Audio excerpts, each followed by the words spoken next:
What is up, geeks and geekettes? It's another edition of the Countdown to the Geekcast. My name is Ted, aka Steady. Joining me on this live stream this week is the one and only Retro Ray. What's going on, guys? And we also got David, your source for the Force, Lozano, over here. Hey, it's me. That's him. What's up, everybody? Let us know where you're at in the chat. We have a great show for you guys. We are recapping the insane, incredible weekend that was SpaceCon San Antonio, which included Ewan McGregor, Hayden Christensen, Rosario Dawson, and was just an epic event of epic proportions. It was an epic weekend, had epic crowds, we had epic panels, and we're going to talk about all that stuff today. Oh, by the way, some of you folks will also be in here because we're giving away screening tickets today to Red One. This is for fans in San Antonio, so be sure to stick around. Again, this is our San Antonio SpaceCon recap, and we're just going to dive right into it. Gentlemen, we've been a part, the three of us especially, of some major conventions across the country, and especially in the city of San Antonio. I just want to ask you, gentlemen, with your expectations going into the event and how everything ended up and turned out, do you think that SpaceCon, the first ever SpaceCon, met, didn't meet, or exceeded your expectations? Dave? I think it met expectations. I wasn't. I had a mindset of staying at the booth. That's primarily what I did. I've had the luxury of getting a lot of these peoples that a large chunk of the celebrities that showed up. I have their autographs. I have their photo ops. So I really wanted to concentrate on the booth. We tried something different this year with the wheel, the prize wheel. It went by so fast. I know we've all talked about that. But just like seeing everyone, the way they had the stage set up this year, that was very Comic-Con-esque. They had the table set up, and then they extended the amount of seats out into Artist Alley, and then they had the two big screens. I really like that setup. I hope they do that in the future, continue with it. All the celebrities for the most part, showed up. We had a couple of cancellations, but nothing too major. Josh Brolin showed up, Hayden Christensen, Rosario Dawson. Everyone from Star Wars, which is what I love, pretty much showed up, except for Natasha. I was looking forward to meet Natasha, but she had some scheduling conflicts. But overall, it's kind of what I expected. It was on par for what happened. And Ray, what about you, sir? No, it was great. Same thing. Stayed at the booth. We had some cool partnerships that we got with this year. We had Burger Boy, who gave us some gift cards to give away. Catsuits Chicken, Dark Side Pizza, and also 2 stuffed burritos, California style burritos. Gave us a gift card as well to give away. We had so many cool fans that stopped by the booth who had never heard of us. The cool thing about it, there was also not just Star Wars, it was Star Trek and Stargate. And a couple of fans from Stargate came by, and that's the first time that, the cast like that were together. And it's been a long time. So they were happy. They came from like Ohio to come to that convention. But yeah, it was a great show. I had fun. Yeah, man. I I kind of we had an incredible event at Superhero Comic Con in June, and we were just all thinking like that was so epic. I don't know how much better SpaceCon gets. We knew that the names were there. Hayden, Ewan, Rosario, Giancarlo. We knew that the names were there, but wow, we were not ready for this weekend. Actually, I think as a group, we were like physically prepared, but just what it ended up being and how it turned out, we could not have anticipated. It was just a momentous occasion. Everybody chipped in, everybody pulled their weight, worked as a great team. We had a massive 30-foot wide booth with all of our guys doing different things. We had a ton of David ran out of giveaways. I mean, I think that says enough right there. Is SpaceCon we had leftover? Sorry, Superhero Comic Con we had leftovers. SpaceCon David ran out of all of his giveaways in a day and a half. Didn't even last the whole weekend. It was incredible, man. I think it's also attributed to the power of like the human mind and gambling, because that's essentially what people were saying. It's like, I just want to spin that wheel, man. And it was a very satisfying spin. I would catch Sure. myself just spinning it just out of like, I just want to like see where it lands. Yep.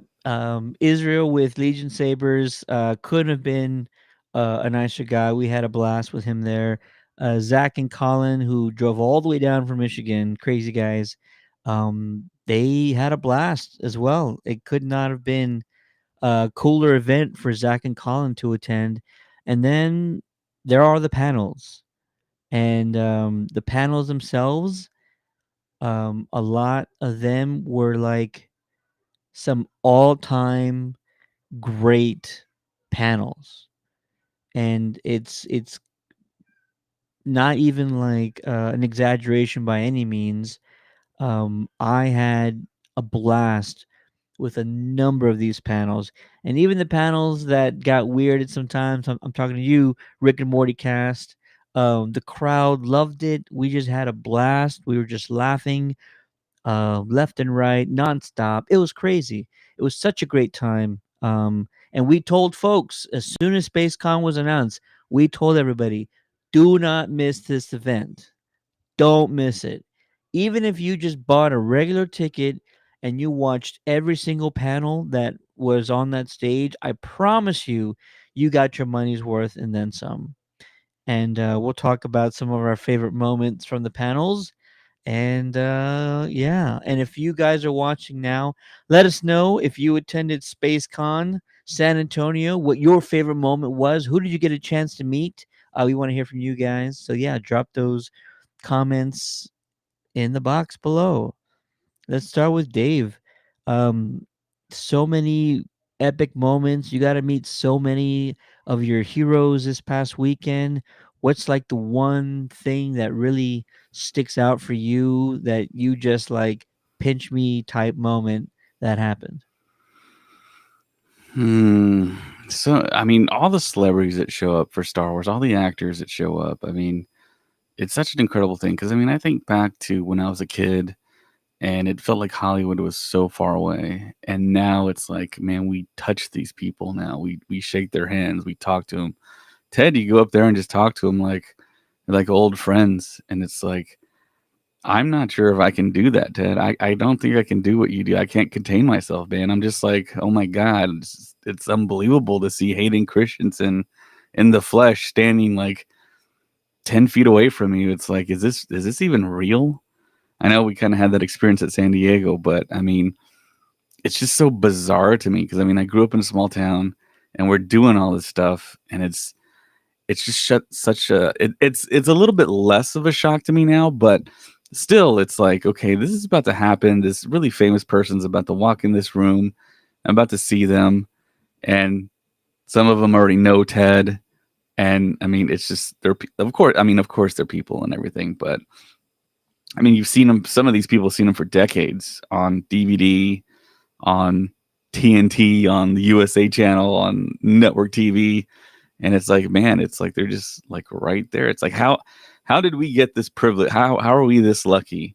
And I guess it all goes back to Ted, because I know Ted. But the moment when you introduced Hayden and Rosario, I mean, you had like the perfect line. You said, "Ladies and gentlemen, the chosen one and his apprentice." I was like, oh man, that's perfect. And then they came up on stage. Also, the other thing, maybe the one thing that really stood out to me, the one that I kind of told people about afterwards, was when I saw Ewan McGregor do his panel. and he was super relaxed and super candid. And he got up out of his chair. He reenacted a scene from the movie between him and Hayden when they're spinning on those lava droids, and the day that Robert De Niro visited set, and he felt so like inept and embarrassed because one of his heroes was there that was going to see him spinning around like a, I don't know, like something that a professional, well-respected actor shouldn't be doing. And that was a funny story, man. But you can tell Ewan is like right in the con visiting pocket now. I think Hayden is on his way there, but Ewan is so just relaxed and he's just living it up, soaking it in, talking to the fans, commenting on cosplayers, saying the lines. He says hello there every single time now, and it's incredible, man. I don't know what I can't even talk. I mean, it's just like how is this even happening? Sometimes I think I died, and this is like I'm outside of what I grew up. I mean, it's just crazy. I have a bunch of photos I should be sharing right now, so let me go ahead and pull some of those up. So if you guys haven't seen some of these photos, check them out right now. Let's see. And while I'm doing that, Ray, why don't you tell us what your kind of favorite moment was from this weekend? My favorite part was talking to Jason, one of the artists in Artist Alley. We were talking about I had gotten an interview with Mark Wade, and that I told him it took a year to do, and he says getting him is very very hard. So he talked about we talked about Alex Ross and how him and Adam Hughes basically kind of he approached them at San Diego Comic-Con, gave him the portfolio showing his art, and pretty much they knew that, hey, this guy's going to be an up and comer. Never knew he'd get to where he's at right now. It was a pretty cool conversation. That was my favorite moment from the convention. And I'm gonna have a hard time picking um like a favorite just because is this weekend was just bonkers, man. You could see the crowd size. Like above all else, that was the coolest part. Is before we would only have a maximum seating area of like 500 seats. I did one panel in the Coliseum, and that holds a random number of people. So you can't really tell how many people were sitting in there before. But this, when it's full, 1,500 seats. And for the Josh Brolin panel, you could see most of them are taken. So I don't want to say it's like close to 1,500. It's probably around like 1,000, maybe like a little bit more than that. But for Hayden and Rosario, I never got a chance to look all the way to the back, but I assume we got pretty close to selling out the panel stage. So I don't know if I have a favorite like panel moment, but just coming out to those crowds, hearing that roar because it's louder than it's ever been. And at before this one at Superhero, the biggest moment was of course Andy Serkis doing his Gollum impression, and that just sent everybody like just went crazy. I think when Aiden, my son, brought out the Infinity Gauntlet, that got a huge rise out of the crowd. They didn't know that was going to happen. Josh didn't know that was going to happen, but he was just gung ho in wearing it, just throwing it on and looking menacing. And then, of course, like David already mentioned, the pop when Hayden and Rosario came out was like I had only imagined going over like my intro what that sound would be like, and didn't even come close to imagining to what it actually felt like with that many people going nuts. So yeah, it was pretty epic, man.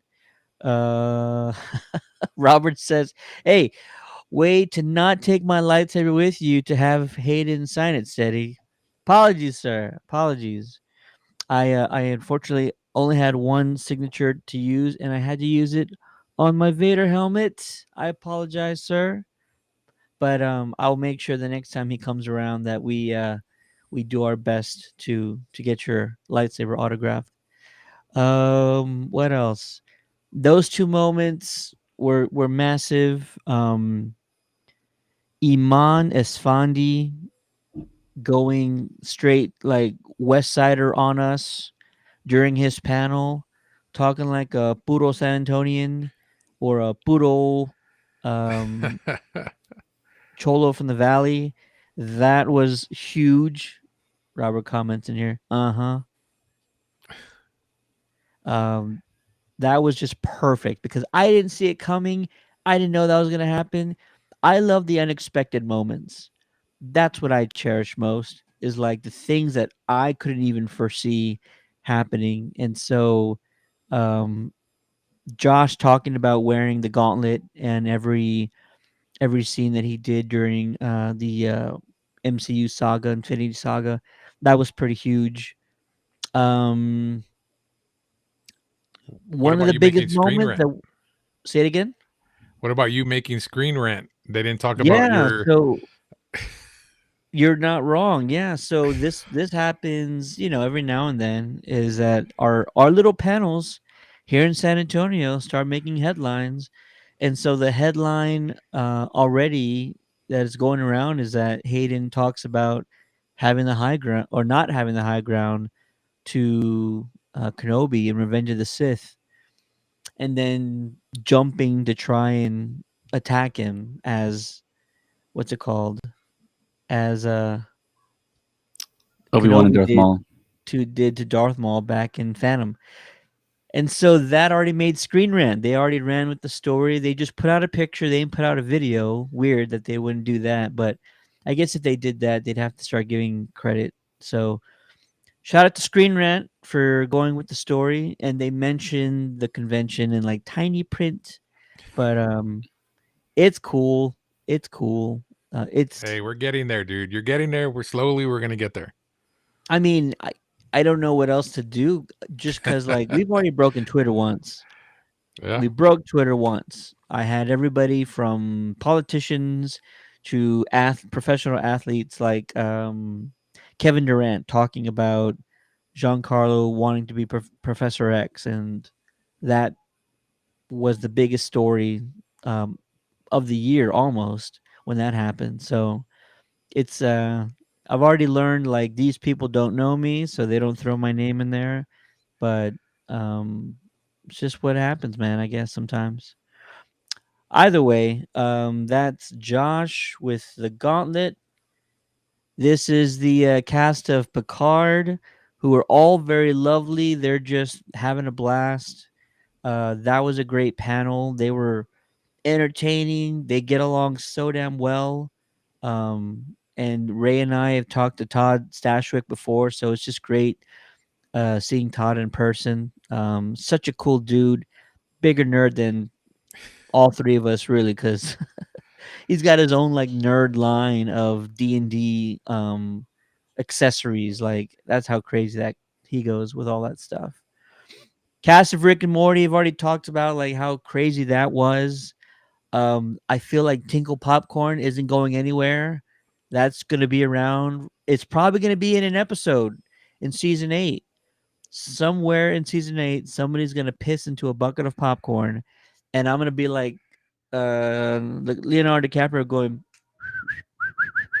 because that's from our panel, and these guys know it. So hopefully we see it. Ian, Harry, and Spencer, just amazing. Spencer was giving me a hard time the whole time. Spencer Grammer, who is the daughter of Kelsey Grammer, Beast from the MCU. I don't know if you guys caught on that. Wow. Is it the guy in the glasses? No, Spencer Grammer is on the right, the daughter. Oh, female. Okay. She's a daughter of. You can kind of tell too. She kind of looks like Kelsey. Wow. Did you tell them about the pickle Rick situation we had last summer? No, I did not actually. You should have. That would have been awesome. But she was giving me such a hard time during the panel. She likes making moderators feel uncomfortable. So Oh man. the whole time it was fun. Was she able to get to you, or were you just like you just rolled with The it? first one, yeah, the first one I was just like, oh my god, where's she going with this? And then the second time, like, okay, it's a bit. kind of a bit. Yeah. But she talks about how her dad, Kelsey, I guess, doesn't really give her any attention. Oh wow. And so we started joking about that. Then I started joking about it, and then she started laughing about it. So I get it. It's cool.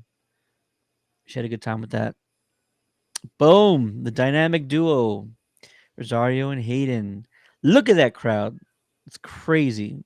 It's probably a sold out crowd. Yeah, there's some seats there in the front, but that's just because they're standing up right here, getting into the shot. Yeah. They broke protocol and went right up to the stage. I was like, oh, what's gonna happen here? Shout out to homeboy in the front. I forget his name, but he was like in the front row for like almost all my panels Yeah. and had the best energy, and it was just fantastic. We talked a little bit, and he was like, "Dude, I love your panels." I'm like, "Appreciate it, man. It's awesome." Yeah, what a trip! What a trip! Yeah, I don't know how this gets topped. Other than all my panels going like extremely well and me just having a blast. What meant equally as much was to get this guy involved, General Kenobi. Hello there. How's everybody doing? Sorry about that. Oh, The kid good took man, way longer to put to sleep than I initially thought. Still too excited about the weekend, you know. bro. Yeah, it's crazy. Um, like I mentioned, I was just talking about kind of everybody's like top moment from the weekend, and I had way too many to count. But you, Yeah, you did.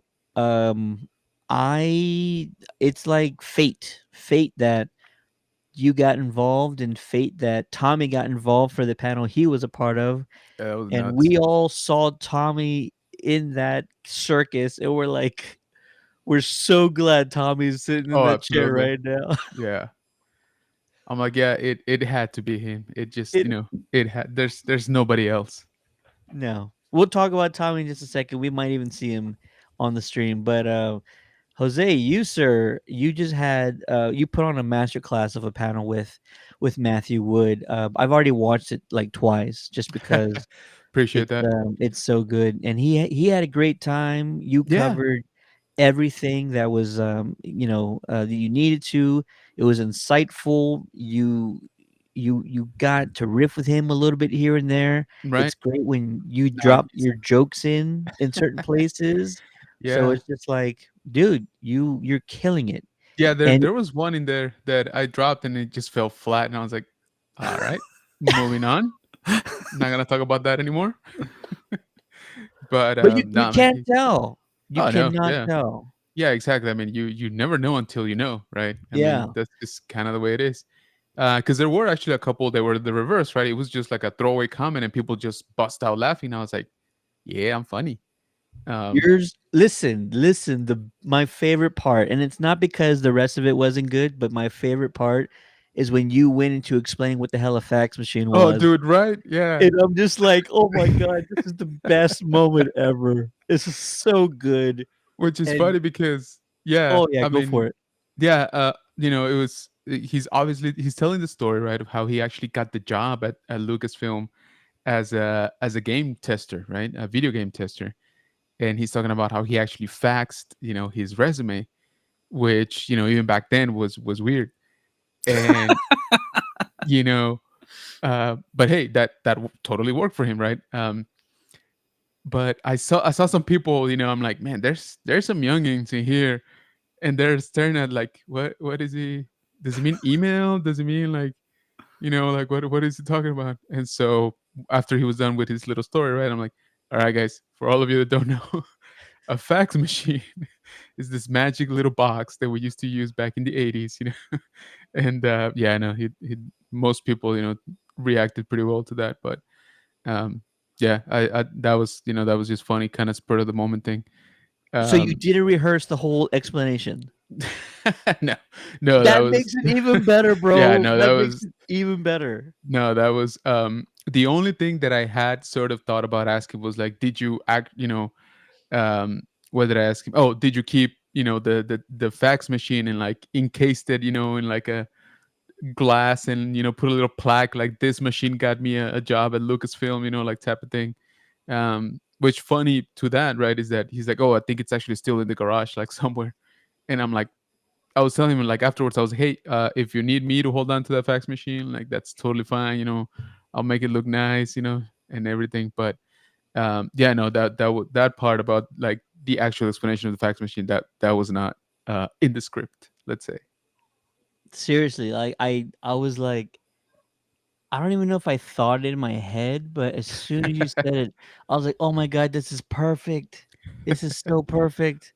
And everybody was I mean, not everybody. The old people in the audience like Oh yeah, myself, we were laughing our ass off because yeah, dude, we've it was not fun. thought of a fax machine in like 25 years. Exactly. And so, Yeah. it was absolutely perfect, man. And then he like killed it. He's like, yeah, think about it like a very, very expensive PDF. So he was having fun, man. He's super laid back. I mean, and man, he's got like stories for days. Like he's worked on pretty much everything, right? That we know and love since like the 90s, right? Um, I wish I would have gotten a little bit more time with him because I did want to talk to him about restoring the the original movies, right? So he worked on the restoration of those for the David, correct me here, 2004 release. Um, For the DVDs? yes, correct. Okay. So he did a lot of cleanup for those. And my understanding is that some of it was pretty involved, like pretty painful for especially for the first one for A New Hope, since there wasn't very well archived sounds and the film, etc. So I wanted to go deeper into that, but I mean we just kind of ran out of time. But I mean, like I said, he's a wealth of stories. He's been in it for 30 years by now. So but yeah, he was telling me once we actually got off the stage, right? I was like, oh, so what's next for you, right? And I meant like show wise. And he's like, we're wrapping up Skeleton Crew. He's like, I'm already working on Mando. I just recorded Pedro Pascal like 2 days ago. And I was like, whoa. And he's like, we're working on Captain America 4. He's like, and after that one, he's like, I think I got Fantastic Four. He's like, I need to double check. He's like, but I'm pretty sure I got, more to do on Fantastic Four. I was like, dude, you're Jesus. working you're working on everything I want to see for like the next 5 years, dude. Like it's kind of nuts. And he's like, yeah, yeah, it's been fun, and he's like, I still enjoy it. He's like, and I like coming to the shows because they sort of recharge me, right? With the fans' energy and stuff. It's like, so this is always fun for me. So it was very cool. He was, like I said, he was super laid back. And for those, a lot of folks don't know that after the panel, I don't know if it was, I think it was before the panel, we told them like, hey, so you happy to reunite with some of your past castmates and stars, Hugh McGregor? And he goes, yeah, I haven't seen him yet. And we're like, he's actually up as Yeah, soon as you're done.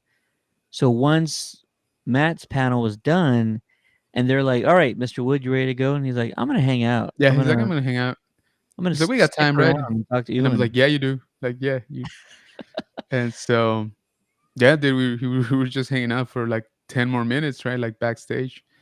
Um, basically till Ewan showed up. Hey, Hey, there's Colin. What's going on, Hey sir? guys, nothing much.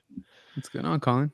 Just So hanging out. I will publish a Yeah. short clip Nice. later of Ewan walking in and him and Matt just like talking for a few minutes. And I didn't catch what they were saying. I didn't want to catch what they were saying. I'm just like, nah, let them have their moment. But I at least got Ewan walking in and Yeah. them shooting the shit for a little bit. No, that's cool.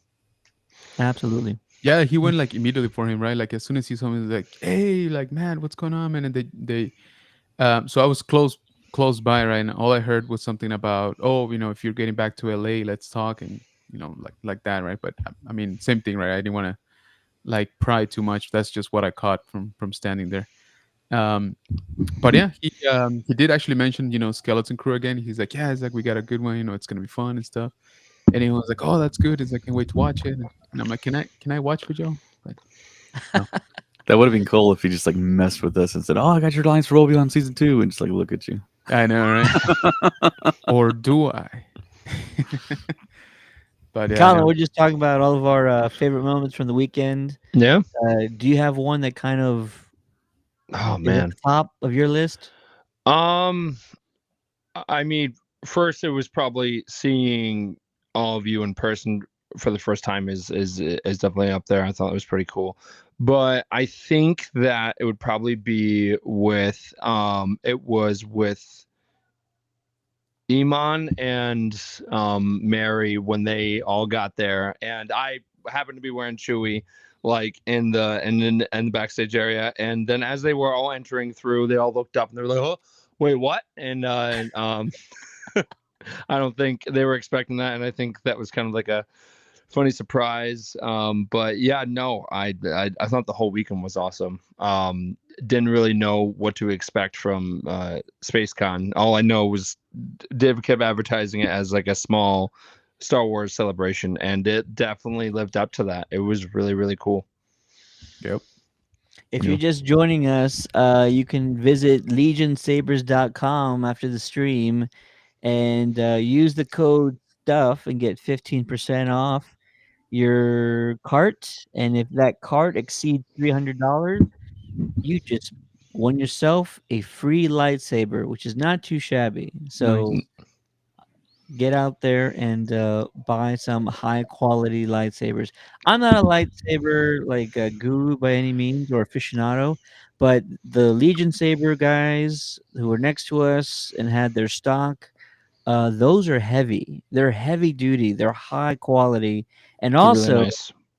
I used the word indestructible because I couldn't think of anything else. And Israel, who was manning the booth, was like, "They're pretty much indestructible." So, Yeah. man, if you want to check them out, find out a little bit more about them, be sure to visit legionsabers.com. Dave Yeah. got his own. Yep. I know somebody that also walked away with a dark saber. I'll talk about that later on. And yeah, man, what a great time. My favorite moment with Mary Elizabeth Winstead, who I didn't tell her because it would have been weird, that I've had a crush on since Scott Pilgrim. Haven't we all? She was telling this story about how the hair makeup didn't take that much longer than her would putting on her own makeup to look glamorous. And me and Iman, we pretty much at the same time were like, nobody believes it takes you a long time to look glamorous and you need to put on a lot of makeup in order to do so.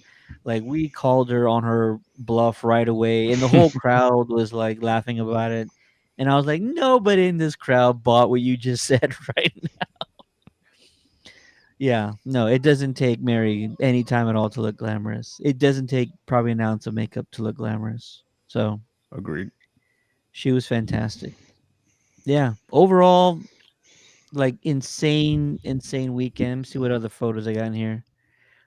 Giancarlo, I called it the Church of Esposito because he just puts on a sermon, and everybody just sits Yeah. back and like soaks it all in, and it's just like unlike anything else. And a few folks asked me before the event started, like, which panel are you looking forward to the most?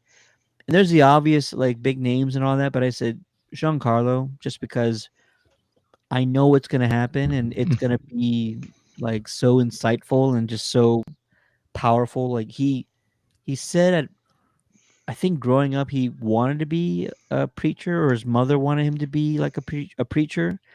And the fact that he acts now, but he still has this like this powerful voice and this ability to move people with his words just makes you believe that he could have been a preacher if he wanted to. Tomorrow, if he wanted to, it could happen. And I would go to that church in a heartbeat just because it would be so fulfilling to be in a church with him and it would be amazing. He is Anything else? very Y'all caught that inspiring. panel? Huh? Did y'all catch that panel? No, by that point we were on the road of me and Zach. But I have seen a couple of his panels in person, and I remember one where the person on stage was asking him like of what his process was to get in certain roles, and he started to answer the question in a very professional way, and then segue to like um uh, I approach every role like I approach life. Like I grab it and I just take it and I go forward with it, and that's how all of you should do it. And he just went to this, and we were like, "Whoa!" So like he gets into it when like in every panel that he does, and he's so inspiring. He's awesome. Yeah. 100%. Yeah.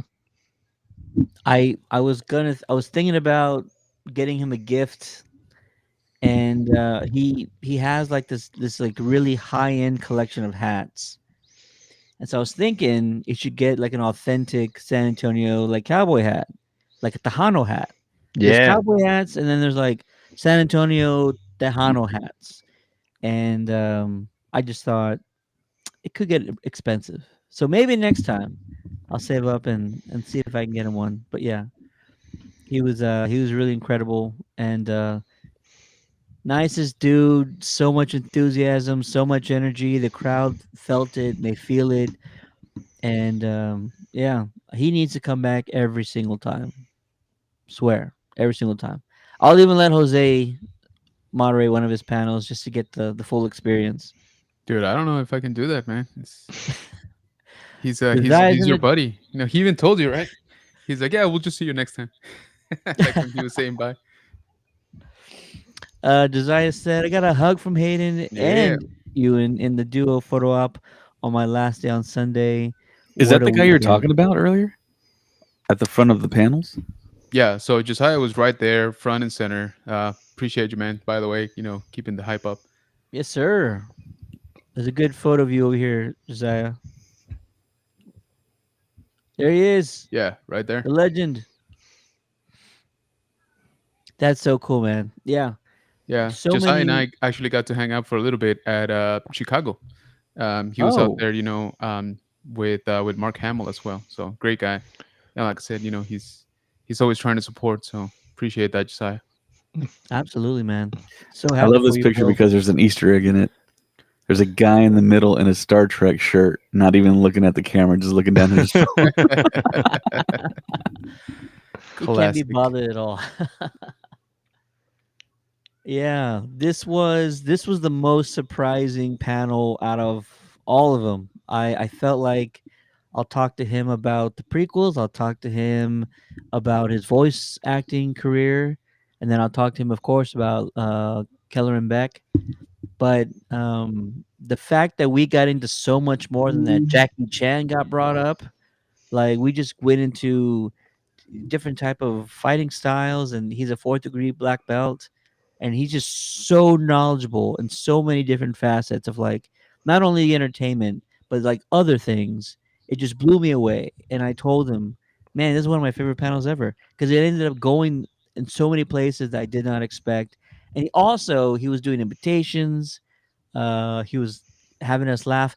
The story of him meeting George for the first time while wearing this ridiculous mocap getup in like 6-inch heels is like the funniest story I've ever heard in person.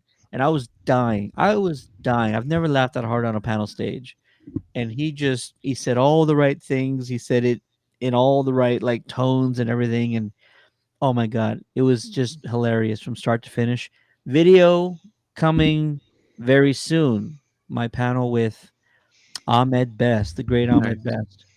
Yeah, I kind of love that he's definitely getting more comfortable, you know, like actually going up on stage at these things. First of all, doing them, right? Because for the longest time, he would just not do them, like at all, right?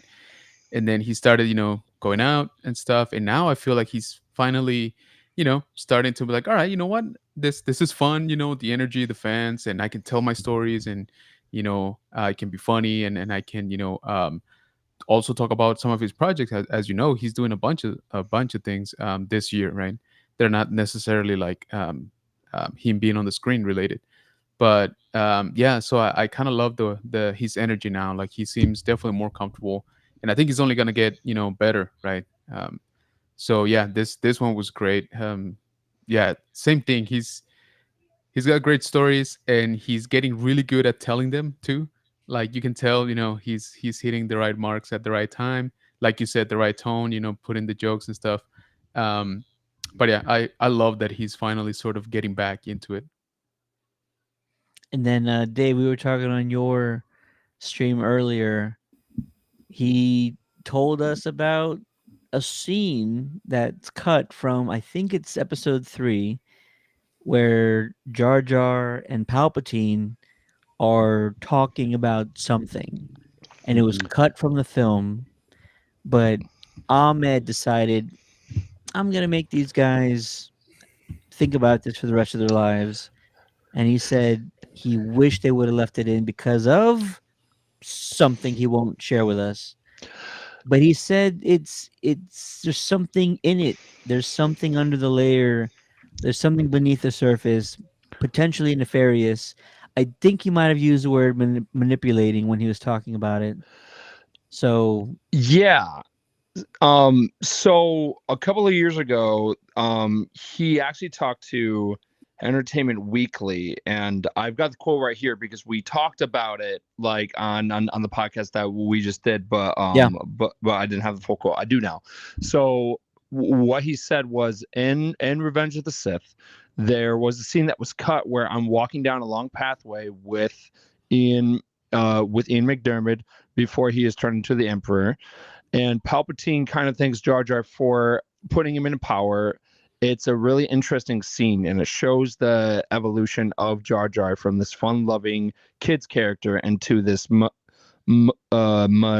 manipulated politician. And it was an interesting arc for the character that I thought could have been explored because the scene is really dark, but it just didn't fit in the movie, which I understand. But yeah, George's take on it is Jar Jar is now just a politician.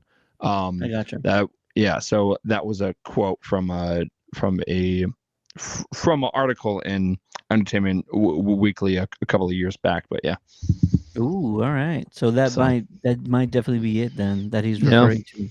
Yeah. Dave, For any big Darth Jar Jar takeaways just to from be a you? thing, it's wild because I mean there were so many like fan theories and fan explanations that Jar Jar was the dark side user, and it's like, come on, guy. I mean, really.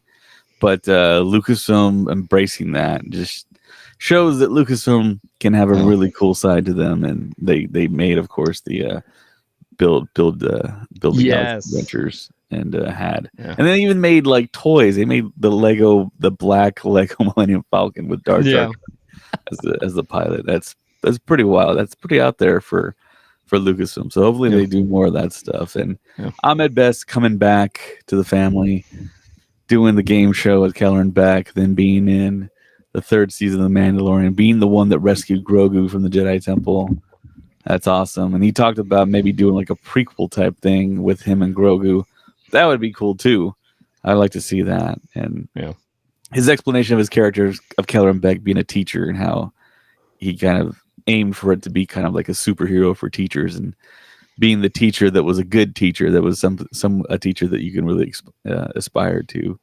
I thought that was really cool. And I don't think he mentioned the fact that he's a teacher as much. I think he mentioned teaching, but at Rebel ScumCon, he actually mentioned that he was teaching at USC, which is the famous university that George Lucas went to, Kevin Feige went to. So he's a pretty incredible dude. I don't know if I'm gonna save the Michael Rooker, Sean Gunn conversation in case Tommy does join here in a few minutes. But man, just everything else like was incredible. Such great conversations all around. Super proud of both Jose and Tommy for just like killing those panels that they did. They were just so much fun. They were so great. And it's pretty incredible. Anybody get photo ops or autographs other than me. I was gonna get a lightsaber, an Anakin saber sign, but instead I was like, no, I think I'd rather have a Vader helmet. So right behind me sits my Darth Vader helmet, signed by the legend himself. And we briefly talked. I was letting him know that, hey man, I'm gonna moderate your panel with Rosario later, and he said, "Cool, man, that's great." I told him we're gonna have a lot of fun. It's gonna be great. And then he says, "How about a quote for your autograph?" And I didn't expect it. I didn't ask. He just did it out of the kindness of his heart. And he goes, "What do you want? Anything?" And I'm like, I wasn't prepared. I was not prepared. So I said, But you just write choose, down man. Ted is the best panel moderator ever. I right, but I That's told the other him one he got, the Josh Brolin one. Yeah. Yes. Yeah. that that's what Josh wrote, and Yeah. yeah, I was not expecting that. But I told Hayden, anything you want, man. I want you to decide, and that way I could tell people he decided to do this, and so he wrote, "You underestimate my power" That's Nice. awesome. on the helmet. Yeah, That's perfect. I love it. Great. That's I just need maybe to the best now. I one. need to find a case that will fit. How tall is this thing? Maybe like 16, 15, 16 inches tall. Yeah, you mentioned like getting like a basketball case for it, and that should Oh work. yeah. It'll be close. It will be close, but I think it might be a slightly taller box or something to put it in. Anybody else get any autographs this weekend? I got this one, the 2-pack of General Grievous and Jar Jar Binks, signed Perfect. by Matt Wood, Jar Jar, or Grievous and Jar Jar, Ahmed Best. Nice. And shout out to Colin and Zach because they actually stood in line for this while I'd stay at the booth. But yeah, I had got you. this. Yeah. I got one with Ahmed Best, and then we also gave him a exclusive Jar Jar Binks Roosevelt T-shirt from San Diego Comic Con. Because there was only a few made, and it was exclusive for that. So I was like, you know what, this would be great. So we give that to him. He was over the moon about that, and super nice guy. But yeah, I got that one. And then our other host Zach had like, like a lot. He had like 5 autographs, and he had like one like big like photo op. But yeah, no, and that was really cool for David and I to see him go do that because it was his first con. So he was meeting Perfect. like all of his like childhood heroes. It was awesome. Yeah, this one was definitely, to knock out quite a few, right? Like pictures and autographs. Like this was like a one-stop shop for a lot of people. Yeah. Oh Yep. yeah, if you're a Star Trek fan, you got Next Generation folks. You had Voyager folks. You had Picard folks. Like seriously, this was the place to be. And I love how it was sort of like all Star Trek focused on Friday. Like really not a whole lot of Star Wars folks were here on Friday. It was mostly Star Trek, Josh Brolin, and then as the weekend progressed, then the Star Wars folks started coming in, and I think the Stargate folks too. So it's just like a steady flow of people all around. Like I think there was issues definitely with the con that I don't think the biggest ones were not in control by the promoters. Like parking, I heard was an issue, and that's just like you got to talk to the property owners for the event. Because you had booked 3 big, or at least 2. There's 2 big events going on, and then there was a basketball game on Saturday that also impacted the parking situation. So it was like bonkers. I told everybody I spoke to, I was like, leave before 9:30 because once that basketball game ends, it's a wrap. You're stuck for like 30, 45 minutes trying to get out of here. So I just made sure everybody I talked to like leave while you can, before 9:30. But yeah. Oh, okay. Well, listen, again, I don't put this on the promoters, but we all talked about how the AC situation was on Friday and Saturday. Jose will back me up on this, I think. But if you thought it was hot on our side of the building, wait till you're on that stage with those Oh, spotlights dude. on you. Yeah, I don't know Really? Wow. if I dude. have a sunburn or anything like that, but I felt Yeah, like I was cooking. yeah, dude. Jeez. I was a rotisserie Kenobi up there, dude. Like it was bad, and it was like immediate. Like as soon as we sat down and they put it on full blast, I was like, oh boy. I was like, I got 30 minutes of this. Like this is not good. If And you no, what I was gonna say, and sure enough, right? Like I just felt like my face just started to melt. Like it was so bad. if you watch any of my panel videos, whenever I do this, it's because there's like water droplets all over my mustache, Yeah, and I'm Oh, trying God. not to look gross while I'm sitting next to actresses like Mary Elizabeth I was gonna Winstead and say, Rosario Dawson. well, you're sitting next to some of the most beautiful women in the world. Yes, Oh, just Yeah. God. my mustache is like a water faucet, and Dude, it's and that probably happened to gleaming me. in the Yeah, lights. that happened to me, and I was obviously, Matt Wood is going on, telling stories, and I'm trying to do the same. Like I'm trying to be like, it's conspicuous, like, but I'm just like dripping, bro. I'm like, I hope he's not like, what the hell is this dude doing? Like being a creep. But dude, so I started, like sweating, and I'm trying to do this, but like wipe my face, and I look over to him, dude, cool as a cucumber. He's wearing a jacket, like a full on Yes. jacket. I'm like, dude, what the heck? Like freaking, vampire. Like, I don't know what's going on here. And like nothing, dude. All throughout the panel, not a single, droplet of, sweat, right? Whereas me, I'm just like, all right, I seriously need to change my t-shirt now.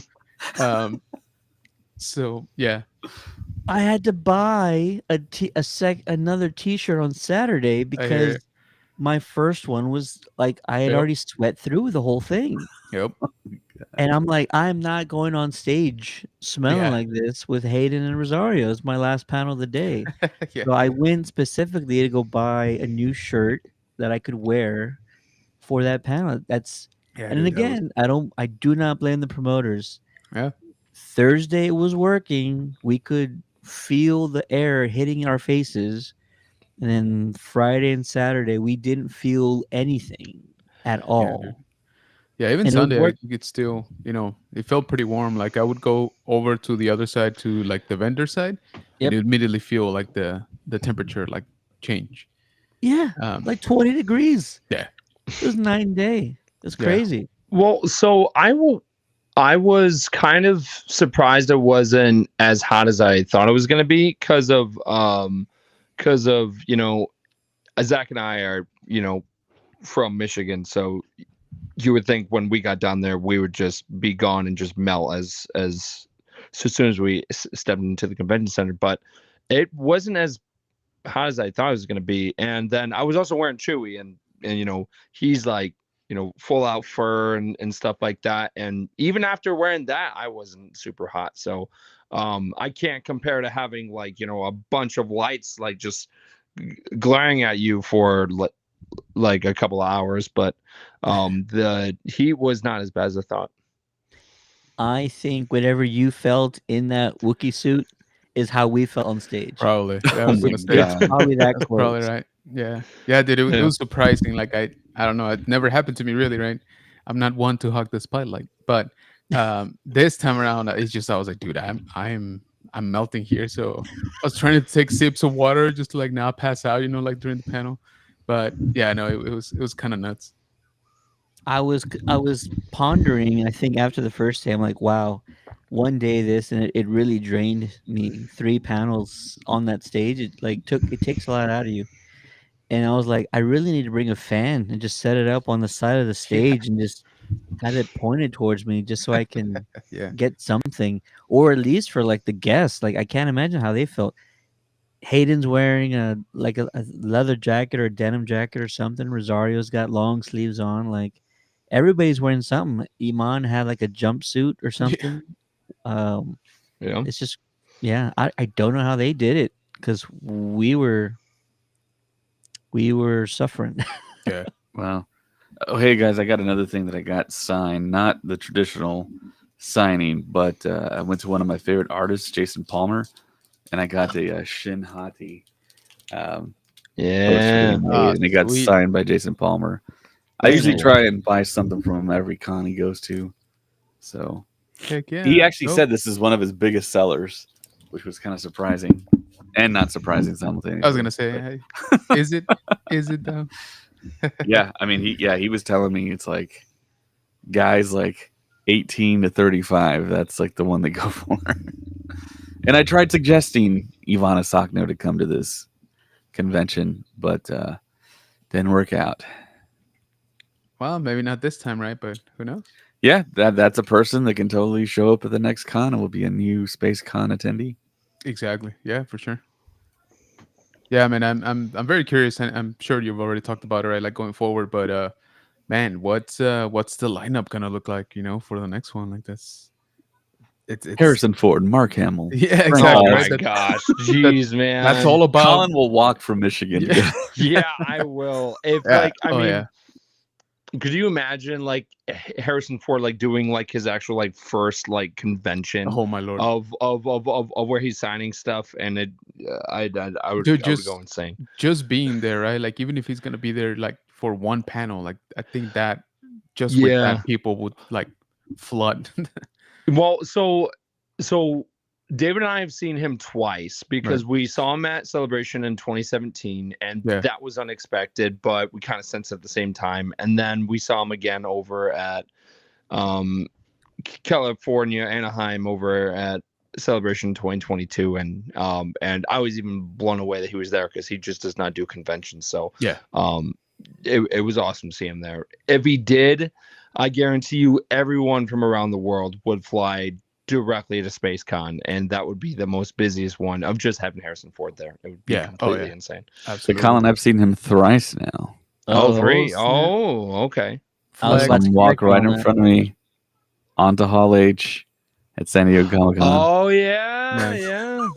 Yeah. All right. That's Well, right. shoot. That's I have to catch up. All right. There you go. Yeah. I was Yeah, gonna no, I was but- gonna bring that up, and if the guy doesn't do a whole lot of conventions, you'd never know, because if you go watch our footage when he comes out, he's nearly as enthusiastic as Anthony Mackie is, and Anthony Mackie is like a fraction of his age. And I think he was. Yeah. I'm he came sorry. Go out ahead. hulking out. Harrison Ford came Yeah. out on stage and started hulking out in front of the crowd, and I'm like, somebody help him, but no, he was pretending to hulk out. Yeah, I saw the footage of that panel. Like I was like, that man's got a lot of energy. I can't wait to see that on screen. That's gonna be fun. Yeah. That's like a panel. People ask me if I ever get nervous, and I kind of say like it's not. I don't really get nervous. I'm just more focused and stuff like that. But like a Harrison Ford panel, I'd be super nervous. I wouldn't know what to talk about. What does Harrison Ford want to talk about? That's what I was gonna That's- say. What can you even talk about, Ye- right? Like that he'll. Yeah. I feel that he'll just like Aviation. dictate. Yeah, exactly. Like he'll just like Yeah. dictate, the entire flow of the thing, like regardless of how prepared, you think you are, right? He'll be Yeah. like, nah, that's boring. Let's move on. Like I we're not gonna wouldn't. talk about Star Wars, or something Yeah, like that. Like, right. Because of him even going like on Jimmy Kimmel and Jimmy Fallon, as soon as they start like talking about Star Wars or something, he's Yeah. like, okay, all right, yeah, like, exactly. I've done this a bunch of times. Can we talk about anything else? Yeah. And then Yeah. We So- would have to get Colin back in the Chewie outfit Yes. and standing offside to the stage.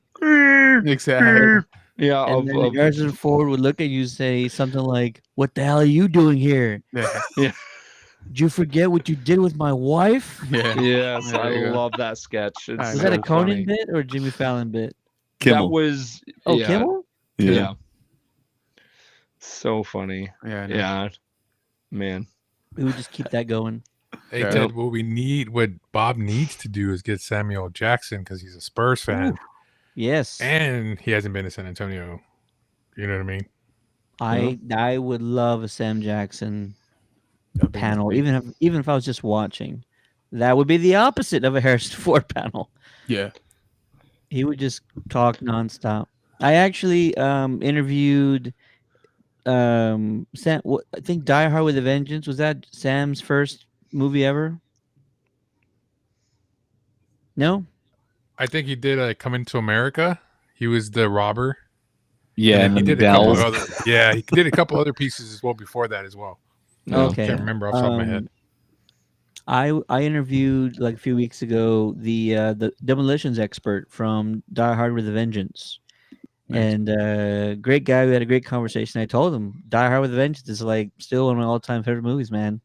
It still holds up. It's still incredible. And Bruce and Sam Jackson were like on a duo you didn't know you need to watch, and they were just perfect together.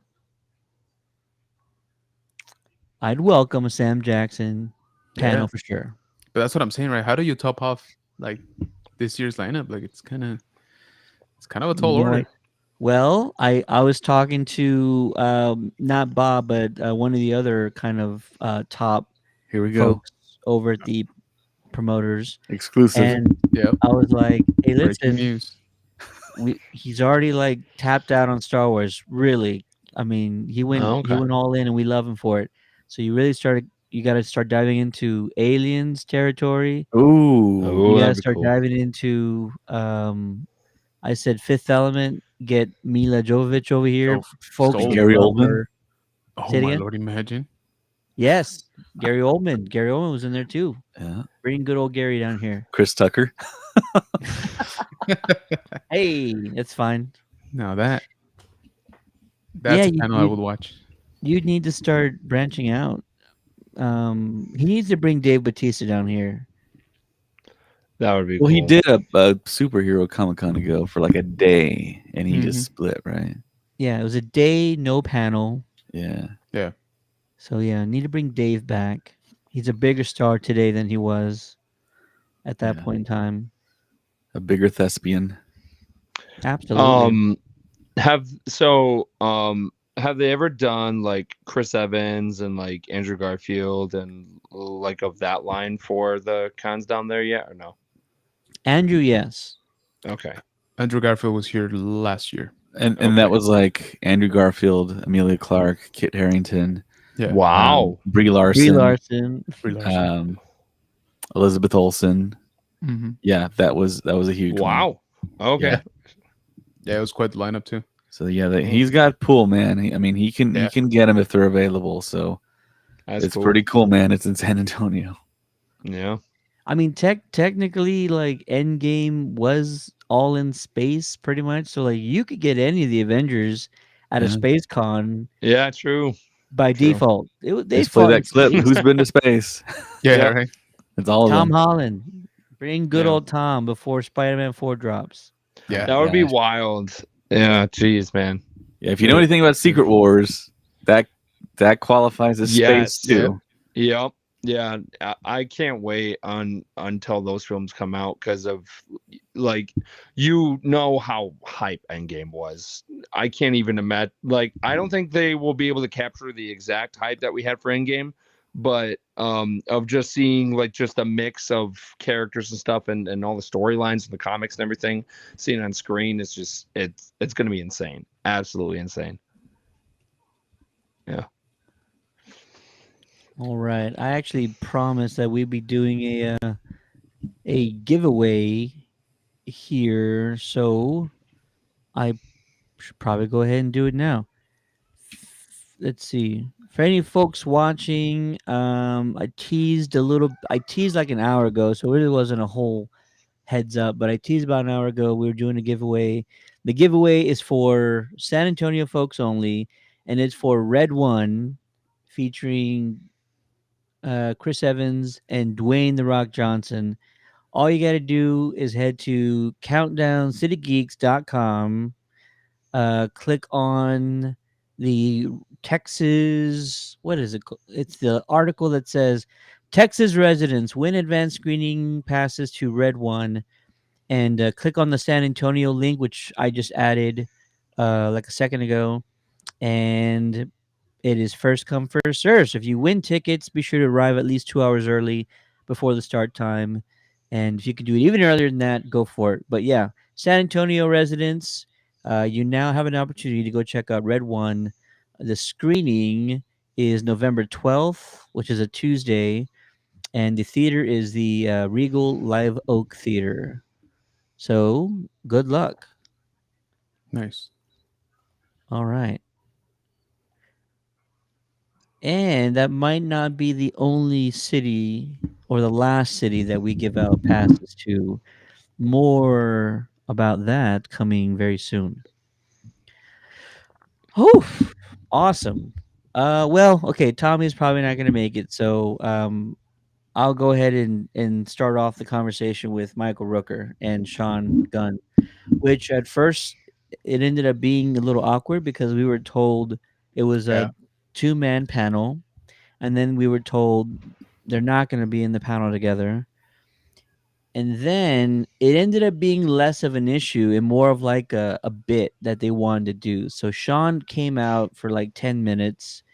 Michael Rooker showed up with him, which was unexpected, but stayed backstage. Oh, that's awesome. And then after like 10 minutes, Michael talks to our WrestleCast host, Big Mike, and says, "Hey, where's the bathroom around here?" And unfortunately, well, not unfortunately, but Mike told him it's actually on the other side in the middle of like the hall, the building. So Michael Rooker walks across the stage behind Sean Gunn, and Tommy, who's hosting the panel, goes down the steps on the other side and walks all the way to the bathroom alone. No rep, no handler with him. And then as he's coming back, he asks for a microphone. We give it to him, and he just starts rambling and ranting and raving all the way to the stage. Best part about it was, does he take the stairs he knows are there because he just went down them? No. He tries to jump onto the stage from the front of it, Yeah. which he's unable to Fails do. He miserably. fails. Yeah. And guess who's there to literally catch him? He looks at me. He was like, "Give me a lift." Jeez. And am I going to hesitate or think twice about it? Hell no. So I'm like, all right, we're doing this. And I Mind you, lift. this is a joint operation. So Ted is pushing him from the bottom. Tommy is now on the stage, literally dragging I Michael know. Rooker like on Oh. the floor of the stage, like to get him up. So he's just like, and I'm like, whoa. I really hope his insurance company is now watching this because, oh my lord, that's not right. Michael Rooker's a character, man. Like, Oh, dude, like he yeah, has such a spirit. Like every time, like he does something, and like every single interaction. So I wasn't there at the panel, but that does make sense that something like that would happen. yeah. And then it doesn't get any better after that. Like it just the whole thing just went off to La La Land. Like it was That's awesome. yeah. It went off the rails, but like in a very good way. Yeah, like he, he kind of took over, like even asking questions and stuff. Yeah. The man would not sit down. Like he was just, bouncing off the walls. I mean, at one point, I think he sat down on the top of the chair, right? Like on the headrest of the chair. And I'm like, please don't fall. Like, please.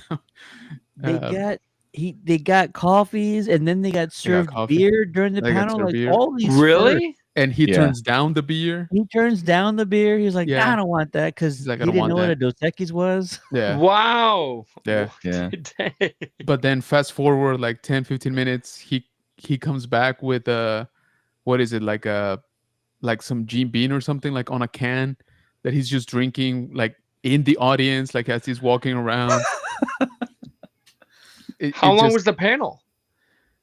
Too long, if you ask the con people, because they were like, "Hey, no, seriously, we need to like wrap up." That's funny. But no, I think he stayed more or less within the time frame. It's just, yeah, they're like, "Yeah, no, this is off the rails." Wow. So was that like meant to happen where Michael Rooker was going to crash it? Because initially it was the both of them on a panel, and then Rooker got taken off, and then Tommy was only going to do and then panel with Gunn. yeah, But we were like, did they have an argument or something? Did they have a Well, falling out or? and then just before, right? I think they told him what's gonna happen is, I think you have 15 minutes or something like that with the gun, and then Michael will show up, right? And at that point, he'll join the panel. But what actually happened, like Ted was saying, is both of them just show up at the same time, right? And they're just chilling, and so we're like, okay, and Michael was like, let him go first and stuff. And so, but he's just there, he's chatting with us backstage, and then That's he's like, so hey, funny. where's the restroom? And we're like, oh, you kind of have to go through the crowd, right? Like from here and stuff. He's like, all right, that's fine, we'll let him go. And then he doesn't say anything else. He literally gets up, runs to the stage to like, and we're like, did we miss something? And so he just walks behind him, right, as they're doing their panel. He gets down on the opposite side, right, of the stairs, cuts across the entire crowd, and goes to the restroom, right? Which of course he misunderstood our direction. He just like kept going and going and going, like through the Oh, he was he going went, to the better restroom. yeah, exactly. He went basically through the artist alley, right, like all the way. Wow. And his rep was like, what is he doing? And we're like, dude, if you don't know, we don't know. Like, trust me. So yeah, no. And then he gets back. Yeah, he's got the can of whatever that is now there on that picture. I was standing behind the first layer of crowds, or the first row of the first section, with the stage crew and some of the event staff, and one of them told me like, "Hey, I guess your buddy wishes he wasn't on stage right now," and I said, "Let me tell you something, Not in your Tommy. life. There, he's got experience as a wrestling announcer and a wrestling commentator, and pretty much he's been a diehard wrestling fan for like 30 years, maybe more." I said, he is in his element right now. This is exactly what he was born for. And sure enough, every joke, Tommy was in it. Every time Michael Rooker turns to him to like, hey, ask a question, Yeah. ask faster. Like he kept like Yeah. not pushing him, but like, this was an improv show. Let's call it what it Oh, for was. sure. It was an Yeah. improv show. And every time Michael would set something up, Tommy's quick with it and he's like firing back. And everybody's laughing. Sean's laughing. Yeah, Sean is just there for the ride. He's like, I don't know what the hell's going on. He's like, I'm just counting down the clock at this point. Oh man. And at one point, Michael called Tommy a stoner, right? And which is hilarious because couldn't be further from the truth. But he's like, yeah, if I was gonna cast you, you look like a stoner to me, so that's what I would give you. And Tommy was like, okay. He's like, hey, if you're casting me and paying me, he's like, I can do whatever you want. So yeah, the Michael was off the chin. He goes himself to the crowd. Who's got a Yes. question? You got a question? All right, ask it. And no, that's a dumb question. I'm not gonna answer that. Ask another question. And we're That's like, wow. hilarious. Yeah. So- Oh man, I almost feel bad because you're right. He's walking around the crowd. He's asking questions. I see like a 5-year-old, like a 6-year-old with his hand up, but he's got it like here and he's sitting Yeah. down so you can't see him. So I get Michael's attention and then I point to the kid. And so Michael goes straight to the kid. It ends up being the cutest moment in the whole damn weekend because this kid is laughing in Michael's face and they're having such a great time. But the kid stood up. Michael's like, hey, stand up on the chair. He stands up on the wrong side because these chairs fold Oh like no. crazy. And so the kid falls straight through the chair because it Yeah. folds back. But they get through it. He picks him up. The kid's okay. But as Michael's walking away from the kid, he says the funniest line. It had me dying. He says, Rooker breaks a kid's legs in San Antonio. Yeah, like the headline. Oh man, I was dying. I was dying. If in case the weekend wasn't already just like the most magical event, Mike Rooker's just putting on an improv Yeah, clinic for everybody. If dude. you My weren't there, I have no idea what to tell you. Yeah, I was gonna say I don't know if anybody has seen the official like stream of this. I'm very curious how the camera people tried to handle this because he was literally all over the place. That's Tommy funny. Tommy has a static camera. The only thing is it's not going to catch Rooker in the crowd. You're No, going to hear him, yeah, but you're yeah. not going to catch him. We weren't prepared No, for nobody was. Rooker to be going around the room interviewing folks. I tried to get some clips with my phone, Yeah, I so got a I'll couple, have but some of those out. But yeah, yeah, but this was it just was nuts. circus. And then to answer your question for like half an hour ago, we get told it's like, hey, seriously, you need to like be done with the panel, like you need to wrap up like now. And so we're signaling Tom is like, bro, seriously, like pull the plug, like we gotta, the con people are telling us like we're done, like we have to end it. And so he does, right, or he does his best attempt at saying, hey, that's all the time we got and stuff. And the crowd are Oh going like, yeah. yeah. And and Michael's like, oh, who still has questions? And a bunch of people were like, me. It's like, all right, here's what we're gonna do. Everybody that still has a question, come up to the front of the stage, line up in front of me. We'll go through them right now. And the com people are like, no, like don't do that, like don't do that. And he's like, yeah. It's like we're gonna do that. He's like, everybody come up here and stuff. And I just hear from behind the stage because at this point I'm on the front side. I just hear his rep yell, Michael, but like super stern, bro. Like seriously, cut that shit. And so he turns around, right? Like I guess they locked eyes, and he's like, all right, I gotta get off this stage. And Sean already left. Sean was like, "Yeah, I'm Yeah, done." Sean is like, I'm done, man. Like this is a lot. So, Oh my god, yeah, it's so good, it man. was insane. It's so good. And again, I've already said it to like 20 people, but this was Tommy's to This was just meant to own, be. and he owned it. Yeah, Couldn't this have is. been a better guy in place. Yeah, I was gonna say this is one of his like canonical events. Like he was meant to be there. It was kind of nuts. Yeah. Why did the table get moved? I missed that part. I saw them moving the table at So, one point. yeah, he was playing with his chair, Michael, right? He's sitting in the middle and he's leaning forward and he almost ate it like a couple of times. And that's like that's when he was sitting like normal, I guess, but he was still like leaning forward quite a bit. So the chair was like rocking.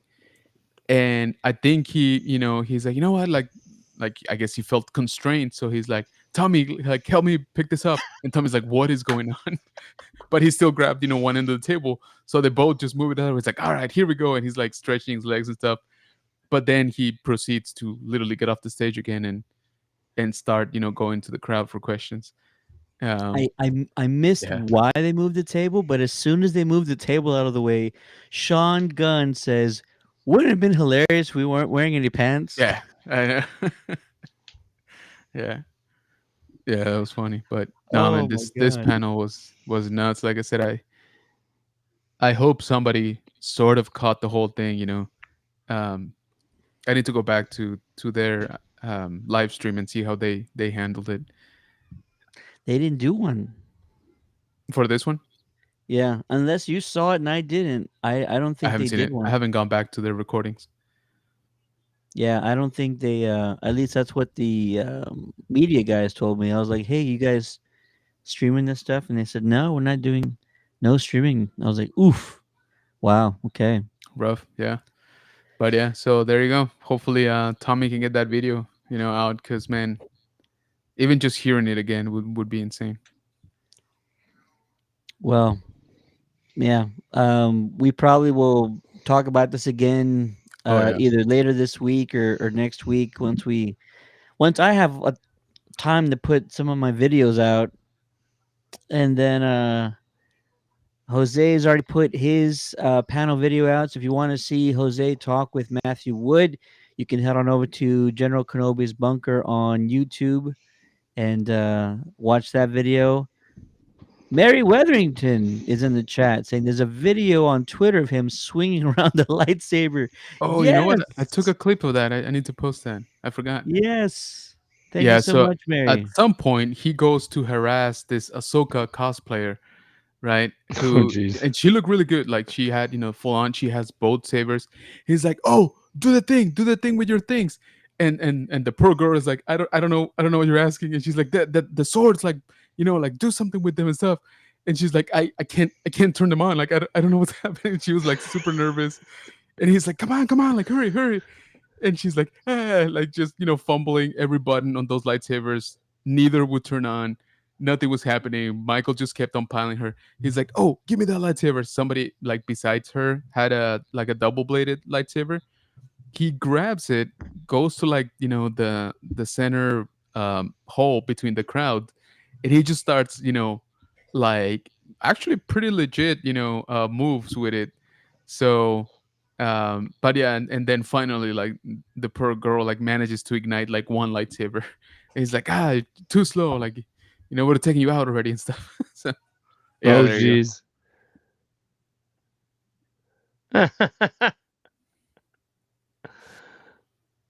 Okay. go. Yeah, All right. yeah. I was like, I'll buy it. There's a girl with the Ahsoka lightsaber. It's like finally. Okay. All right, man. I see you. What kind of energy does this man have to be running around a convention hall, interviewing folks and throwing around lightsabers and jumping on the stages and just bonkers? Mary, thank you for that video, Mary. That was amazing. Yeah, thanks, Mary. That was cool. I'm But glad yeah, somebody got a really close shot of yes, that. I I had was a gonna I say had one, but it was far away, so I'm glad same. somebody caught that. Thank you so much, Mary. That's fantastic. Well, I got to talk to his handler while y'all were on the stage and out in the front. So his handler pretty much has worked on occasionally when he comes to Texas, like in McAllen and stuff like that. Which he actually used to be a wrestler, and he knows Tommy. So I got his contact info. Hopefully, get him on the WrestleCast to talk about his time in wrestling and stuff down in McAllen. But yeah, Did he says that's somebody, Rooker's normally like that. did Yeah. somebody say Tommy? There he is. There you go. What's up, guys? Hey, we just How did stole you your know? spotlight. We were just talking about your very boring, Oh, not so Uneventful. fun panel that oh went man, exactly as planned dude, and nothing out of the ordinary happened. I was falling asleep up there, man. Yeah. Michael Rooker and Sean Gunn are just so boring, man. It's just like they just droned on and on, bruh. Tell an interesting story already. Can anything fun happen today? Okay, Exactly. I want to know two things. That's it. Number one, when did you realize things were gonna go like pretty wacky? Like when did you first realize like the train has left the station? Uh huh. And then secondly, just what was your highlight? What was the one joke or the one quip? Because there were you were on it, Tom. You were going, riffing with Rooker like left and right. It was like a boxing match of just jokes and wit and humor. And That so was what fun. was like your favorite line or moment between you two? As for when I knew things were going to go off the rails, I suspected on Saturday when he came by the booth when he was just walking around, and I said, "I'm hosting your panel tomorrow," and he said, "Oh, I'm so sorry." Literally, the first thing he said. I told him that was his immediate response. I think Ray, you were there, right, when he said that? I think Yeah. Ray was there. Yeah, He was. so- he basically told you, "I feel sorry for you tomorrow." Yeah, so that's what I suspected. The second I knew it was going to go off the rails is when he ran behind us, like 10 minutes in, and just ran to the crowd. I said, "Oh, this is gonna get interesting." The second he gets back, and I can't wait. That's awesome. Yeah. At any point, are you overwhelmed? I feel like you know how to handle these moments. I kind of was, but I was hoping I didn't let it show. Like I was kind No, of not at all. there were a couple times there I felt like I'm like punching way above my weight class, but I was trying to not let it show on my face. Like just trying to everything. I think I think you said one of my favorite moments. I think it's just like when he got on the stage because you and me had to help him get on the stage because that was hilarious. And then when he just jumped right back off to go run in the crowd with the microphone, I was like, this is gonna be the most fun hour that this whole convention's ever seen. And Oh, also when the kid almost fell off the chair, and then Sean Gunn said, "There goes Michael Rooker throwing kids again," and I was like, "Wait, again?" And in my head canon is it was Guardians 1. The kid who played young Peter Quill, at some point Michael Rooker grabbed him and just threw him. In my head, that's what happened. And until I'm told otherwise, that's my head canon until going forward. That's the fan fiction I wrote for this. I got a question for you because we kind of missed it. Why did y'all move the table? That was Rooker. He said why the table here? This is stupid. He said that. Okay. He said this table is stupid here. So he said you grab, and then he said you grab that in, I got this in, and I was like, okay, hell. So we just moved out the. That's funny. That's right. I'm positive that the event staff were just like, why is this happening? We had such a nice setup. I just told these guys I was standing off to the side behind the first section of seats, and I'm with like 2 or 3 event staff people who weren't watching the panels before until this happened, by the way. Of course. So they're watching, and they know we're all on the same team, we're all wearing the same shirt. So one of the guys taps me and goes, "I bet your boy on stage wishes he wasn't there." And I said, no, you don't understand. I'm like, this is Tommy's like wheelhouse. Like he's a professional at the absurd and the unorthodox happening. I told him he's a wrestling announcer, he's a wrestling commentator, he's been a fan of wrestling for like his whole life. He lives for these moments. Yeah, no. You're like the wrestling Hall of Famer, for God's sakes. He's a Hall of Famer. I mean, crying out loud. Since you brought it up, I mean, they kind of keep it on me at all times. Nice. I like that. No. I was like, I almost didn't even want to talk anymore. I was like having so much fun. I was like, when they did the Oscars, I was like, good. I don't have nothing to say because I'm just having a good time. So I was thrilled to be up there, and I laughed whatever because I thought I swore I saw one more panel after mine. And when I realized that was it for like the whole convention, I was like, "This is how this whole thing's ending. This is the last panel." And then it's like that's why they had to have the demonstration after that because like this is the last celebrity thing that's happening today. That's why everyone needs to go home. You weren't gonna top. It was very smart for Bob and team to put Michael Rooker as the final one because they understood like no, it's gonna go well over time and. He wanted to go longer. Jose was talking about how he wanted to interview like everybody in the crowd. He did. Until somebody screamed at him like, "Get off the stage!" That was Bob. That was Bob screaming. There you go. It was Bob screaming. Because you guys didn't see it. Even better. He was standing right behind the curtain and he yelled at him. Yep. Gotta listen to what the boss says. Dude, I tell everyone this, I tell it to everyone the exact same way. It went off the rails in the best ways possible. Yes. I could not have had more fun if I tried.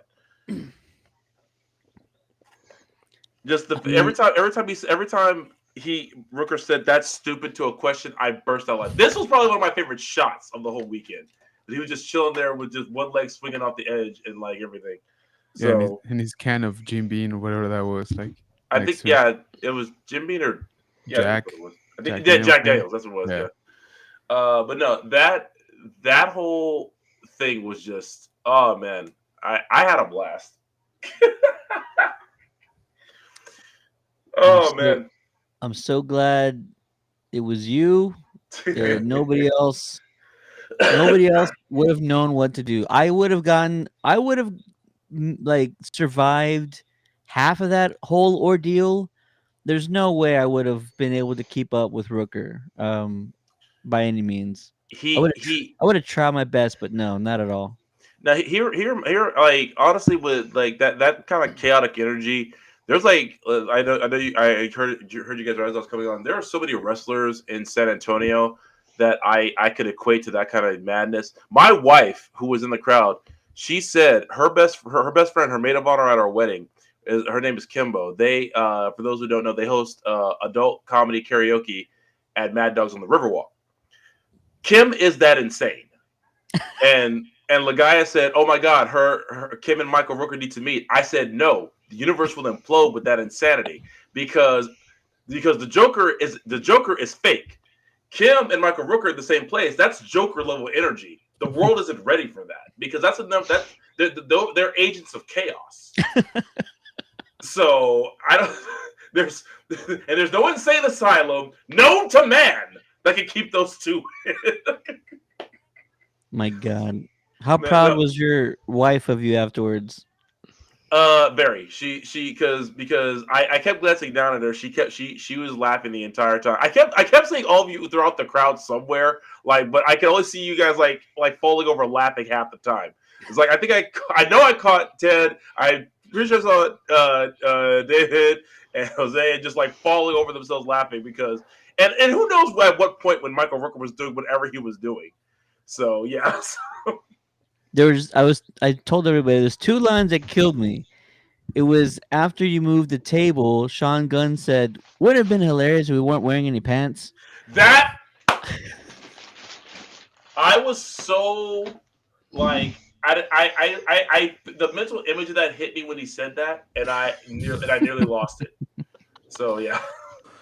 And then What the was the other second line? one was after the poor kid fell through his chair, and when Michael walks away, he's repeating like this fake headline: "Rooker breaks kid's legs at SpaceCon." I Oh, said it that, had me dying. I think I think I said something about that. I said, well, that'll be all over the Google News tomorrow. That'll be great. Or I think I tried to say, I don't know if anyone heard. I said, oh, Disney ain't gonna like that one.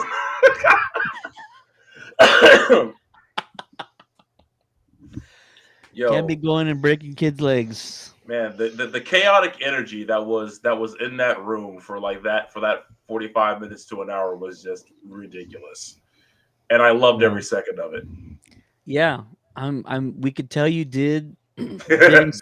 It never seemed like you were ever like out of control. Honestly, it felt like you were on the train for the ride, and that's. I don't think anybody else could have held on.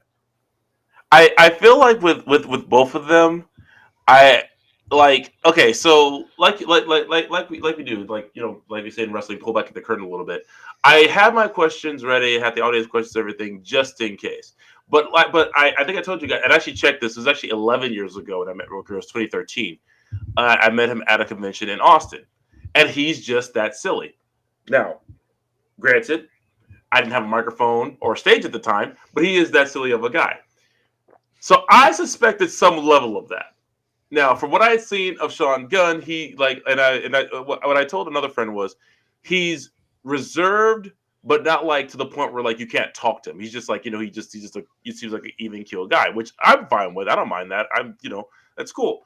And so but I feel like when he get next to Rooker, that's when his crazy starts to come out because like he has now his wingman with him. It's like, oh, I can be crazy because he's crazier. So, and in those cases, that just makes them like my family. So, and more or less, I was like, oh, I deal with this every Sunday with my dad. So, difference is my dad's never been in a multi-billion-dollar movie franchise that we know of. Yeah. He was, yeah, because every year my dad reveals something new about himself none of us knew. Like the year we found out he liked cats, we had no idea he liked cats. We're like, he's like, oh yeah, I love cats. And we were like, when? In all the years we have been your children, have you ever liked cats? It's like, no, I've always loved cats. I used to own a cat. Every last one of us stopped, looked at each other, and said, "Did you know he owned a cat before?" I was like, "I didn't know he liked cats before." So maybe my dad was in like I don't know Dracula or something. I don't know. We could have been, for all I know. Oh But man. basically, Michael Rooker, my father, are also two people I can't leave in the room by themselves. But for some reason, I feel like the room would be destroyed and then repainted in the same amount of time. Yeah. Yeah, that's like something my dad and Michael Rooker would do. So, but yeah, Absolutely bonkers, man. Congrats it to was. you. I already told Jose. Congrats to Jose. Both of you guys Thank you. Yeah, it was a great were job on yours, man. I appreciate that, y'all, man. Thanks. y'all did amazing. Tommy, when is your panel video gonna drop? We need to get that out this week. I gotta try to edit it together and see. And also thanks to Jose for I gotta send the interview I did with Garrett Wong. Oh yeah, So big ups for that. He's super nice, super cool guy. yeah. Also that was some more bragging rights I had because both my mom and my sister are huge Star Trek fans. They love Voyager. So I'm getting both brownie points and hatred from like a myriad of people in my life. Like because especially because of the Rosario Dawson and Mary Elizabeth Winstead pictures. Of course, with those, anyone who doesn't like that, they can suck it. I don't care. Yeah, shout out to Tommy because I was like, "Hey man, they're giving us an interview with Wang in like 10 minutes, right? Like I don't know anything about Star Trek," and Tommy's like, "All right, I'll do it." And I was like, "All right, Yeah, let's go." Yeah. because I haven't rewatched Voyager in years, right? But I did watch it during its original run, so. For those who don't know, and so you guys probably don't, but in my house, everyone's a nerd. Don't let a single one of my siblings, my parents, ever fool you. They may look like you. My family ranges a whole lot. My parents, my dad used to be a deacon. My mom used to be church secretary. They're both super nerds. They're both uber nerds. All of their children are super nerds for something. I grew up watching Star Wars, Star Trek, everything. So I grew up on Next Generation when Voyager came out. That was something my whole family was watching. We watched it all through the finale. So I knew. So even though I hadn't watched Voyager in years, I remembered a little bit about it. And Harry Kim was like one of my mom and my sister's favorites. So yeah. So like you said that, I was like, yeah, I know a little bit about Voyager. Let's go. Let's do this. So Yeah. I do know, and especially you said like 2 or 3 minutes. Oh yeah, I know enough about Voyager to get to 2 or 3 minutes. It was like an hour interview. I was like, let me see if I can scan some episodes real quick, see what I can come up with. Yeah, no, and it went pretty weird. Like you said, he was very nice. He was very cool about it too. But yeah, I mean, we were giving a pretty short period of time to do it, but I think we pulled it off pretty good. Yeah, I think we did with the amount of time we had. I think it was pretty good. Yeah. Yeah. So yeah, I we need to bet. get those Can't out wait to too. see it. Yeah, so I'll try to get everything uploaded between before this coming weekend's out, and so we can start putting all that together. Because my God, what a weekend! What a weekend! that again. A lot of firsts, a lot of epic moments, a lot of dreams came true this weekend. Not only for us on the team, but didn't they though? for folks in the audience. Shout out again to Zach and Colin who drove all the way from Michigan, Yeah. to James who Hey, flew thanks, from Colin. Cali, to Israel from Legion Sabers who just felt like we'd known him forever, man. He just kind of fell into the group and Such a cool guy. I love great Izzy. dude. I feel shout out- like. Oh, so I'm sorry, Jen. No, go for it, man. I was gonna say I feel like just our whole everyone who was like with our group was like it felt like we were all just like now that we were first meeting. I just feel like we were all like, hey, like we just like hey, what's up? I was like, oh wait, I've never met this person. Like on the call, and I was like, oh yeah, I've never actually met him before. But I just felt like when I met him, I was like, hey man, what's going on, brother? Yeah, this is the first time I've ever met you, isn't it? My bad. Well, Oh I mean, God. I think that's what's super cool about this kind of community is that we all come from different backgrounds, but most of us have like the same passion for things, and I think that's what just makes us mingle so quick and easy, and it was awesome to hang out with all of you this weekend. It was a lot of fun. Yeah, man. Likewise, cool. man. Shout out to Colin for being brave enough to put on a Chewbacca outfit when it's 90 degrees outside. There he is. That was crazy. Yeah, that was so cool. Shout out to all the sponsors from this event. We gave out like hundreds of dollars worth of gift cards, vouchers, free food. Shout out to Michael over at Darkside Pizza Brick Oven Company. I always get the name wrong. Shout out to Burger Boy. Ray, who else do we have, Ray?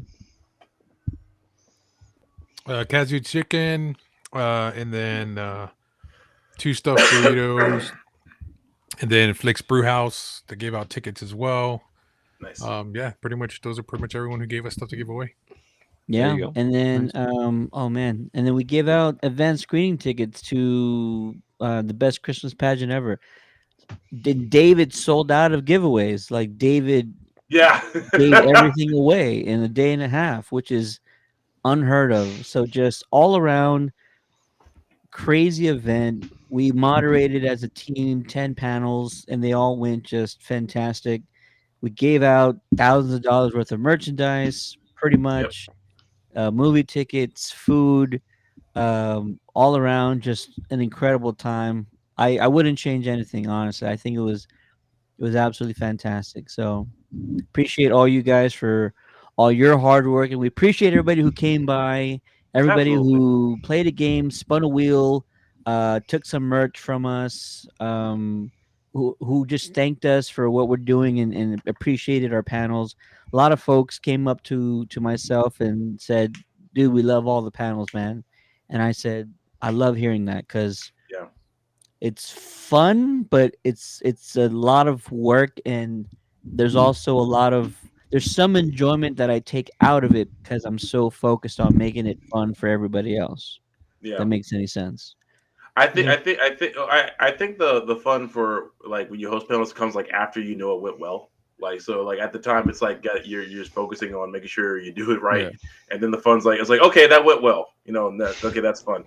So that was fun. So Yeah, you get to enjoy it if everything goes well, then you get to be happy about it afterwards. But while you're doing it, you're just very focused, and you know about that, and Jose knows about that. yeah, And you guys, I want to say you guys have probably done what, like 15 panels each now? uh, Wow. after this one, I think I don't know. Yeah. because I had the one last year, and then And you went to this Corpus. okay yeah, and then but this is what I told someone.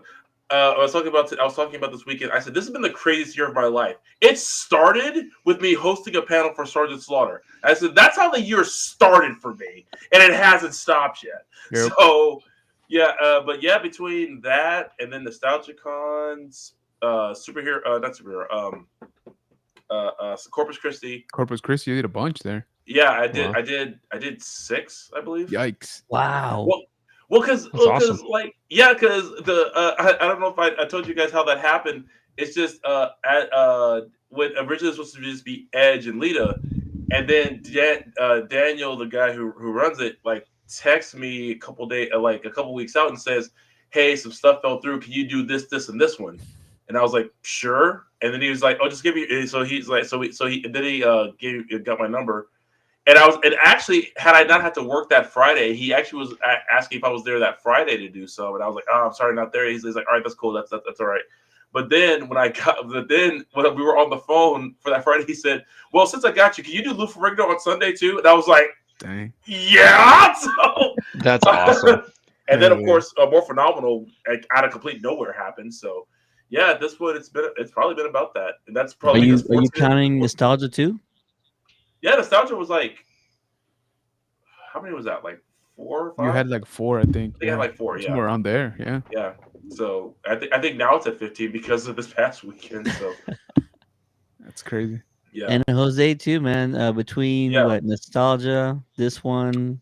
Yeah. So But we he did. got Death Note. No, I'm kidding. I'm kidding. I'm kidding. I'm kidding. I'm kidding. I'm just messing with you. I'm just messing with you. I'm sorry. I had to throw that in though. I'm Dude, messing with you. Hey, you know what? I just found the videos for that, so I need to upload those Yeah. because a buddy of mine had taken the videos because obviously I was up there, and I forgot that he had dropped them into a shared drive that we have. So now that I found them, I need to upload them. I mean, But I yeah, can't get mad. I can't get mad at you because I did sneak backstage to get a picture with them, and so I don't even care. So yeah, exactly. Yeah, no, that one was good, man. I don't know. I don't think I've done quite 15 yet, but yeah, I'm pretty confident saying 10 for sure. yeah. Um, yeah. So double digits for sure. Well, But yeah, man, it's kind of crazy, and the year's not done yet, right? Yeah, I So know, right? It's like exactly. there's still got 2 months left. 2 months left. So yeah, this year has been crazy for conventions for me anyway. I feel like, I mean, October I had 3 major ones, just in October. So Yeah, That's so crazy. I'm exhausted both physically and financially. But like I said, the year's not even over yet. Don't forget about Sam. Yeah. Your Sam panel. Yeah, of course. I mean, Sam Yeah. Sam was huge for superhero, and it was funny because I was showing one of my coworkers. He's a fan. He was gonna go Sunday. He couldn't anyway, and I showed him the selfie that Matt and I took. Right, and he's like, "Bro, that's a lot of people." I was like, "I know."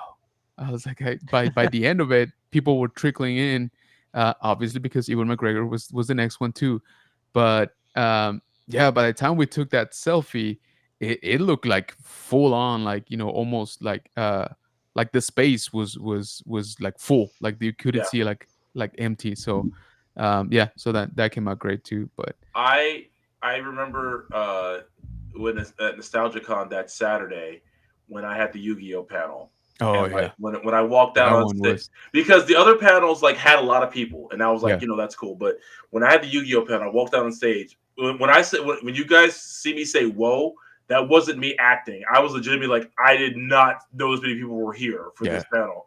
Dude, But it, I mean, people yeah, were just standing, yeah, like there in was the no room to hallways and sit stuff. anymore. Yeah, Yeah, yeah. that's So a there you great go. picture. That's a Yeah, great picture. This is a really good weekend. yeah, absolutely. There's Josiah right there, front and center. Nice. There he is. Yeah, he was up there for most of the panels, I think, for mine as well. yeah, yeah, yeah. Yeah, great crowd, great event, great weekend. Couldn't have predicted just all that happened, and it really like went by in a flash. It's weird because superhero felt like it took forever, and this one felt like it Yeah, was Yeah, gone in like yeah. a It feels few like we hours. blinked and it was gone. Yeah, yeah. Nuts. I don't know what to make of that, but yeah, no. Thanks to everybody who came by and said hi. Glad you guys got a bunch of prizes. David was giving away lightsabers like crazy. It was bonkers. Just an Like all Tic around Tacs. awesome event, man. Oh yeah. absolutely. I think that'll do it. We'll probably get some more of these videos out. If we have more to talk about, we'll try and talk about them next week. But for now, go visit countdowncitygeeks.com to go get those Red One advanced screening tickets at the Regal Live Oak Theater. And also, if you're watching this, subscribe and turn on notifications because next week we're giving away advanced screening passes to Wicked, and I know everybody's stoked for that one. So that's gonna be a big Mhm. one. Nice. All right. Well, that'll do it for us. Man, Yeah. so much greatness, so much to talk about, so many great moments. Thanks to all these gentlemen here. Thanks to everybody else who was there. Israel, James, Zach, Big Mike, my son AJ, who was acting like he was running the place the whole time. He was all over the place. He was all over the crushing it place, though, man. He was crushing it though. I'm Yeah. glad to hear he was like trying to like boss some people around, like, bro, like take it easy, man. Like let them do their jobs. You don't gotta tell them what to. He was telling some security guard like, hey, you guys should go over here for this moment. And Oh. they were listening to him. I was like, bro, what are you doing? Leave the security alone. That's the savant power. Yeah. Dude, I was just like, what are you doing? Stop. Let them do their jobs. Who's this kid bossing us all around? I don't know. I don't know who he came with. Here's a better No question: idea. why are y'all listening to it? Exactly. Oh It's man. funny. Hilarious. All right. That'll do it for us. For the Countdown to the Geeks, my name is Ted K. Steady. Joining me on this stream, we got Retro Ray. We got all the way from Grand Rapids, Colin. Yeah, he's down there. There he is. We got Jose, General Kenobi's Bunker. He's right over Thanks there. for everything, guys. We got David, your source for the Force. Goodbye there. And the one and only Tommy. Yes, guys, appreciate it.